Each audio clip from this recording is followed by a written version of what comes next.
So you've lived in London, San Fran, France, Ohio, and India, and a few more. Yeah. So I actually, first 5 years of my life was in the Middle East, Okay. but then also lived in Chicago, Scottsdale, Arizona, Montreal. I think those were the ones that you missed. Okay.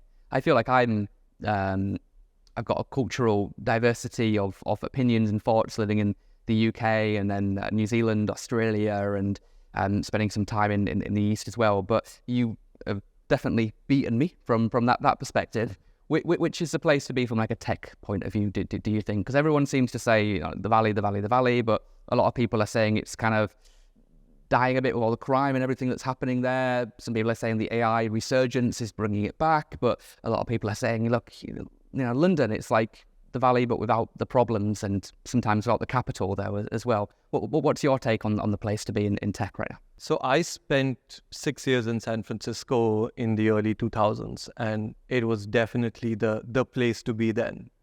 And something beautiful about the Valley is that it is such a concentrated hub for venture capital, for tech founders, and it is, and my mind will always be the birthplace. Yeah.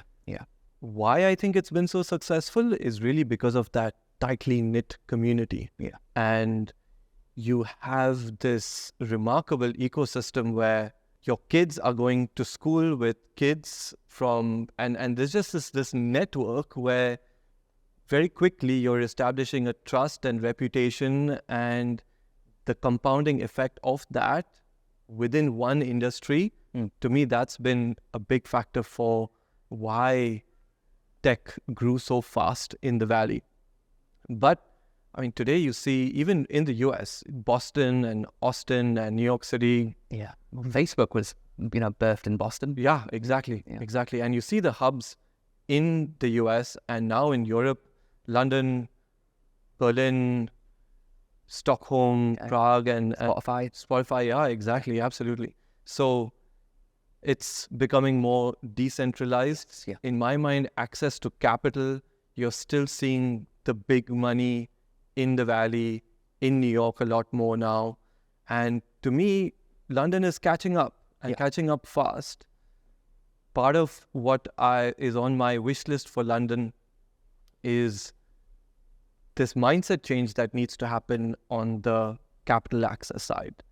And today, a lot of the investment and firms that are calling themselves venture capital, they're still private equity, banker type mentality. Yeah. And haven't quite, you look at the term sheets that you get from a UK based VC versus a US based. Tiny, aren't they, in comparison? Yeah. Well, tiny, and also it's when you really start getting into it, it's like, all right, this is a banker mindset versus a founder mindset. And I think it is changing. It's changing slowly, but I am optimistic about the future of tech in Europe, especially. There's an interesting organization called Boardwave, which is, its mission is to create Silicon Valley in Europe. So the founder of Boardwave, a guy called Phil Robinson, he used to be the CMO at Salesforce, and his whole mission is how can we create and replicate that similar network, similar ecosystem in Europe? Like, why not? Yeah. So I think the next decade could be very, very interesting for tech in Europe. Yeah.